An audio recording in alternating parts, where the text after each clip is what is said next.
Hi, everyone. In this video, we're going to go through a bunch of examples of doing our lone divider method.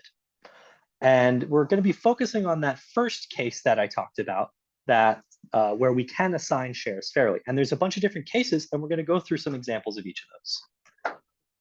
So looking at this, we see the values of each player. And again, I want to stress, none of the players see this entire chart. So P1 only sees this row. P1 only knows that they think S1 is worth 40%, S2 is worth 32%, and S3 is worth 28%. And so they only we, the narrator, or whatever you want to say, only we see the entire chart. So none of them see the entire chart. But because we play by because we are assuming that they're going to play by the rules, we know what their bid lists are going to be. We know what moves they're going to make, or at least we can say what's going to happen at some point with some level of certainty. So the first question is, who is the divider? And we can see P2 is going to be was the divider because P2 is the only one who has all three shares being the same value. And that's the divider's job. The divider's only job is to break the assets into three shares that they consider to be all fair, all equal value. And so the threshold for fair share is 33 1/3%. And so now the choosers are P1 and P2, and the divider is, P2, P1 and P3 are the choosers.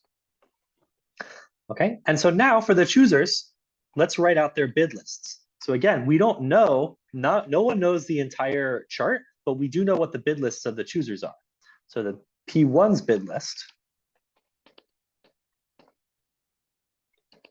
So P1 sees this 40%. That's greater than 33 1/3. P1 thinks S1 is a fair share. What about S2?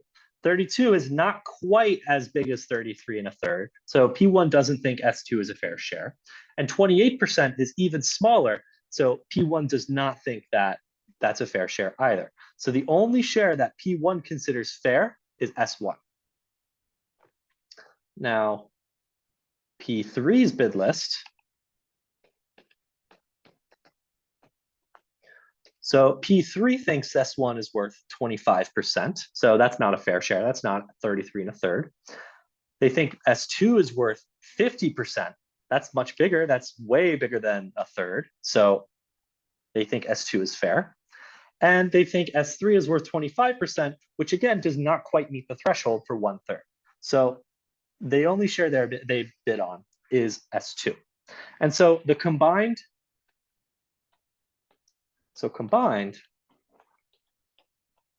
the choosers bid on S1 and S2. Right now, for this, when we're determining which case we're in, whether we're in the first case or the second case, we need to see how many, when we put all the bids together, how many different shares got bid on. And so we see S1 got bid on and S2 got bid on. So two different shares, so at least two different shares were bid on. And so that says that we're in the first case, and we can fairly assign shares.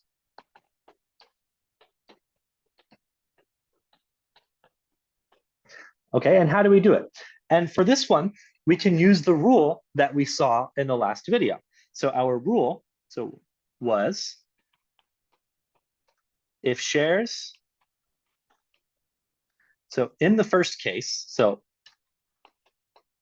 if two or more shares, I'll just say in this first case, in the first case where two or more shares were bid on when we combine the two choosers' bid lists. So in the first case, if any chooser only bids on one share,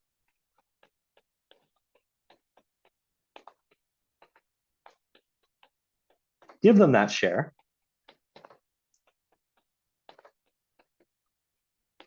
And give the other chooser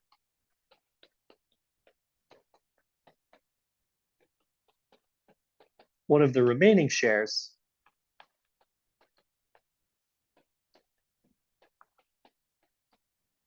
from their bid list.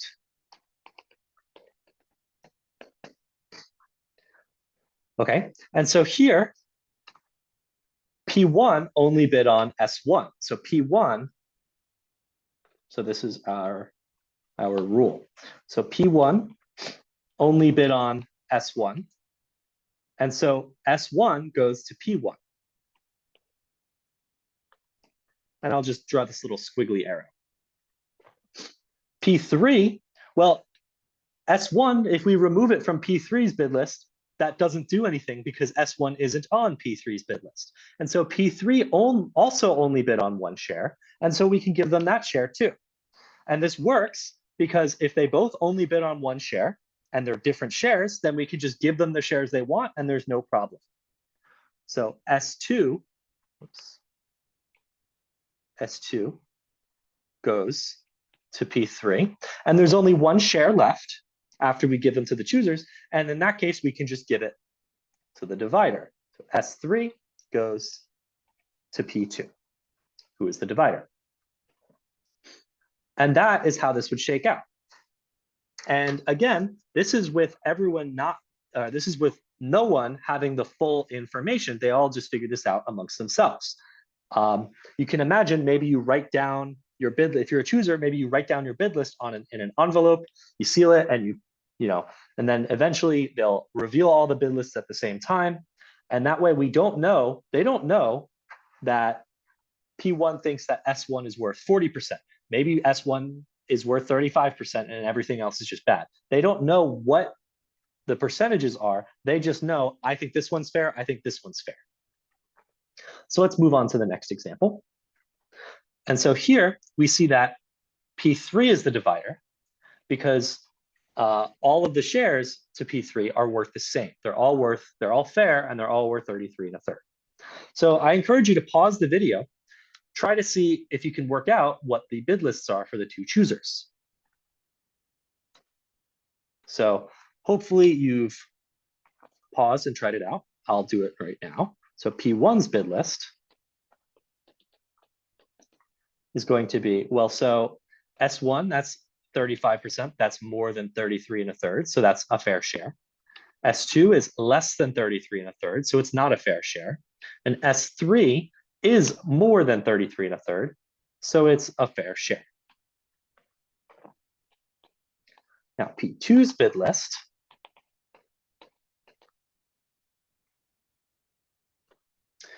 So P2's bid list, P2 is bidding on S1 because it's more than 33 1/3. Skipping S2 because it's less than 33 1/3, and bidding on S3 because it's more than 33 1/3. So we see they have the same bid lists. And so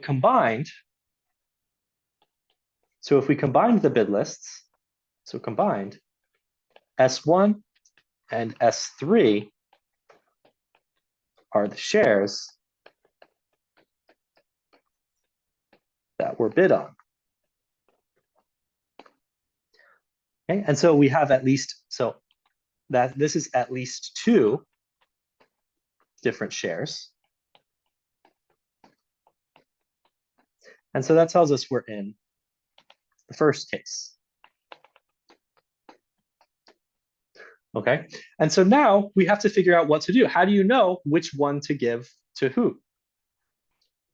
Okay, and there's a bunch of different ways you can do this. You can do it randomly. You can say, all right, P1 gets the lowest, P1 gets S1, P2 gets S3, it doesn't matter.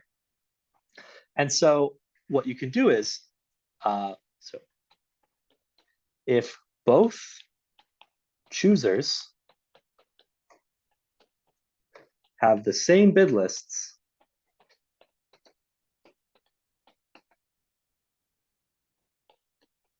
and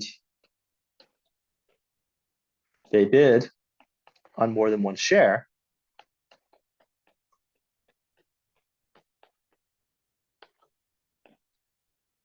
then you can assign shares randomly.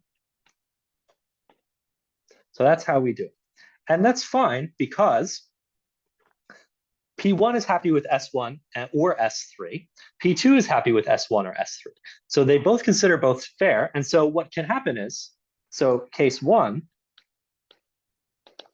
is that you roll a die, flip a coin, whatever, P1 ends up with S1. So S1 goes to P1.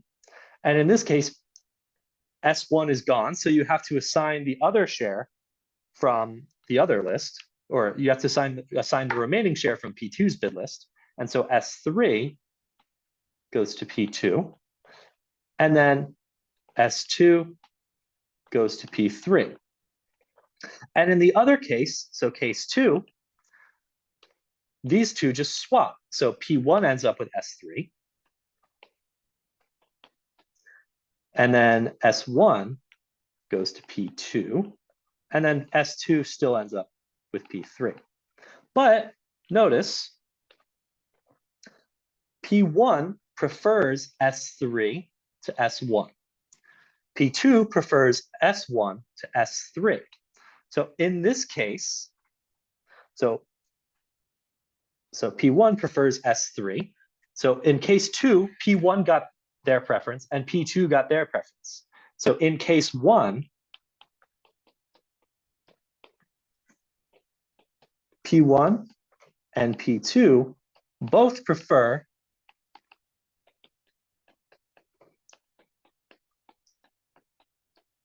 each other's shares. So they would swap. Maybe P1 would say, hey, do you want to trade? And P2 would say, yes. And so you would always end up in case two. So we end up in case two. And so this is always going to be what we end up with, because even if we randomly get this case, we're still going to end up swapping. It could happen, right? If I swapped these around, so if I swapped 45 and 35 here, then if both players prefer S3 to S1. And so whoever ends up with S3 is lucky, and whoever ends up with S1 is out of luck. They're not going to swap. So if I swap this, then we actually do have two different cases, and they're not going to swap. Okay, so let's move on. So here, again, I encourage you to pause the video, write out the bid lists, see if you can figure out what are the possible cases, what we can end up with.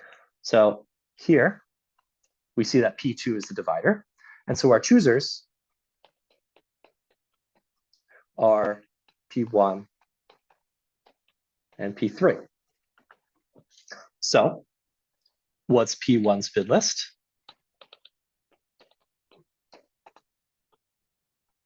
P1's bid list, well, S1 is worth more than 33 1/3, so that's going to be S1. S2 is worth more than 33 1/3 to P1, so that's going to be S2. And then they're going to skip on S3 because it's only worth 25% to them. P2, their bid list. So this is P, so they're going to skip S1. They're going to take S2. And they're also going to bid on S3. So again, combined,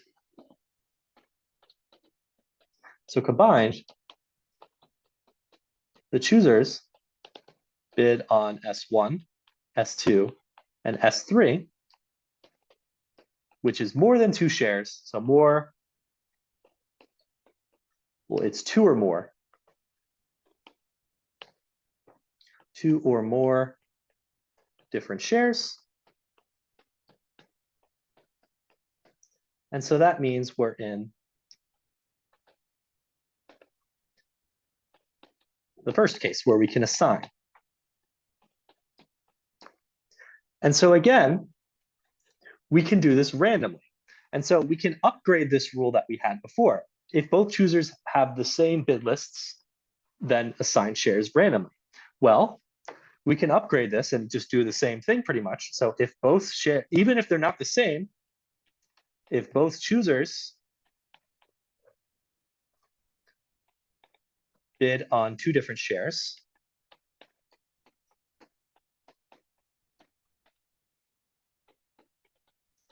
assign them randomly. Flip a coin or roll a die or something. And so here, again, we're going to have two cases. So case one is, sorry, we might have actually more than two cases. Case one, P1 ends up with S1.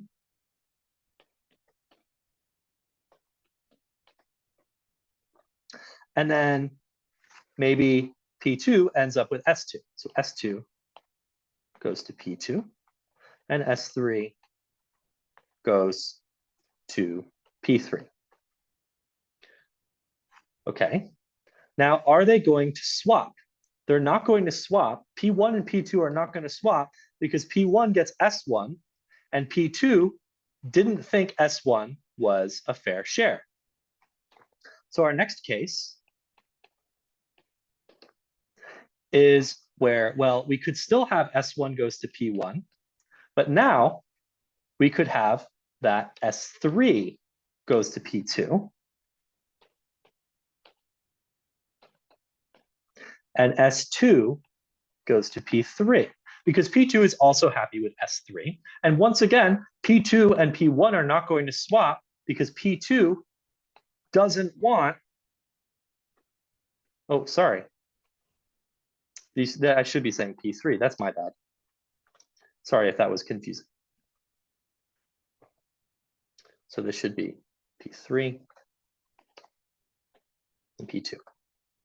P3 and P2. Sorry about that. P3 isn't going to want S1 because they think it's only worth 20%, so they're not going to swap. So these are the two cases here. What might happen, P3 prefers S3 to S2, and P2 doesn't care. So what might happen is that P3 and P2 might swap. The P2 might not, they don't really care either way, so it's kind of up in the air. Now, our case 3 is that P1 gets S2.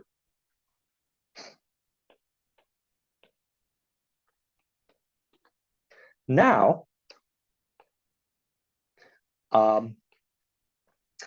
S2 is gone because P1 already got it, so P3 is going to get S3.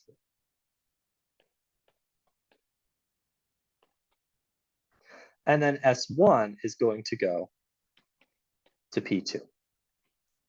Okay, so any of these could happen. P1 prefers S2 to S1. So P1 would rather have S2.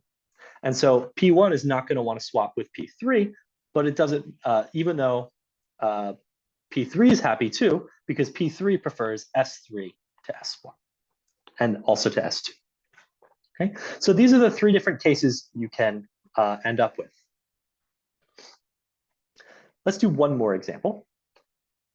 So here we see that P1 is our divider.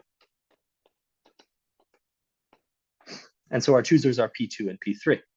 So P2's bid list is, well, so they like S1. They don't like S2, that's too small, it's less than 33 1/3. And S3 is also worth less than 33 1/3. So P2 is only bidding on S1. P3, their bid list, that's going to be, well, so they like S1, that's worth more than 1/3. And they like S2, also worth more than 1/3. But they don't like S3 so much, so they're not going to bid on. And so now we're in this first case where, just like before, we have someone who's only bid on one share. And like before, if any chooser only bids on one share, give them that share. And so P1 has only bid on one single share. Sorry, P2 is only bid on S1. So we're going to give S1 to P2. And then we remove S1 from P3's bid list. The only share left from their bid list is S2. And so it goes to P3. And then finally, the very last share remaining, which is S3, that's going to go to the divider, which is P1. So this is probably one of the nicest cases along with the first one. And something I want to mention about this case, this second to last example. So this is only one possible rule.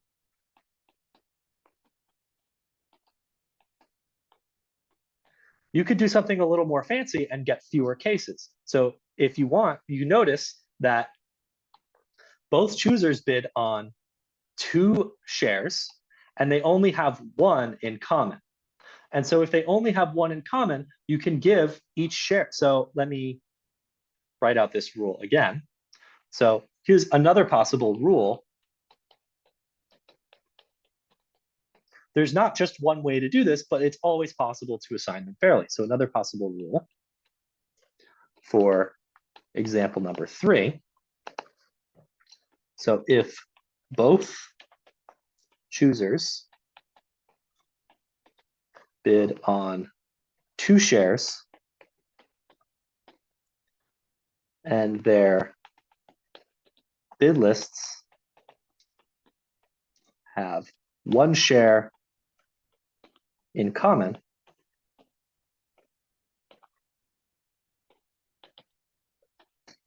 give the common share to the divider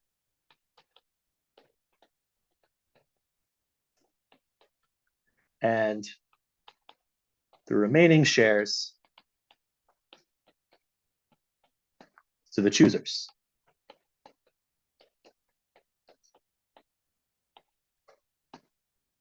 I don't know what happened here. Okay, and so in this case, let me copy the bid list. So from this example, same example as before. This was our bid list. So we see that they have both bid on 2 shares. Whoops. They both bid on 2 shares, and they have 1 share in common. So what happens is we give this common share to the divider. So S2 goes to P2. And then, well, S2 is gone. And so S1 goes to P1. And we just give out the remaining shares according to the bid lists. And the S2 is gone from both. And so the only thing left is to give S3 to P3. Okay, and so this would be the only case if you wanted to use this rule. And notice we also get this case. We also get this case when we do it randomly. So if you want to cut down on cases, use this rule. If you don't want to cut down, if you don't care, then use random.